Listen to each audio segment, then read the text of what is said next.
The two survivors were horrified to discover a duck had flown into the cabin. Even more bizarre was that it was a freshwater duck. Why would a freshwater duck appear on a ship in the middle of the ocean? And now, 2 months had passed since land vanished from sight. Where on earth had this duck come from? Soon they spotted undigested seeds in the duck's droppings, indicating it had been living on land just 2 days prior. They immediately reported this to the captain. Capitán, este pato sabe dónde está la tierra.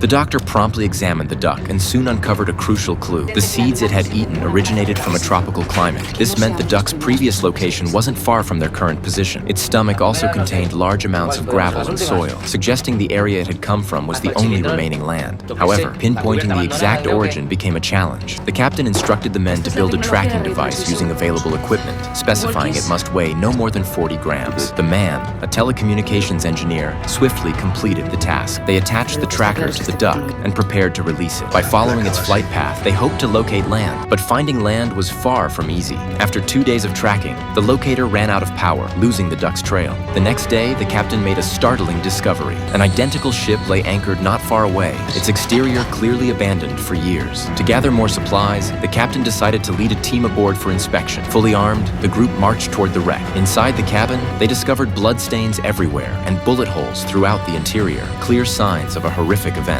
It remained unclear whether it was an internal mutiny or an attack by the same mysterious organization they had encountered earlier. Based on the limited information available, the captain learned this ship had been on a mission related to the land's disappearance. However, judging by the outcome, it seemed the crew had been discovered and killed by the mysterious organization. With no further clues, the captain gathered supplies and returned to the ship. That night, however, they were targeted again by the mysterious group, who abducted the first mate and the simpleton. When the first mate awoke, he found himself in a white room. Strangely, this room was constructed entirely of cement. The kidnappers demanded the black box in exchange for the hostages. Since the captain and his crew couldn't decipher the black box's contents, they had no choice but to agree to the exchange. Thus, they lost their only lead to land. What puzzled the captain was how the kidnappers had so easily boarded their ship. Over the next few days, they continued sailing in the direction the duck had vanished. Soon, the simpleton mysteriously approached the captain. The duck had returned. This time, the fool had made thorough preparations. He replaced the batteries with better ones, released the duck once more, and recorded the data. After 2 days of tracking,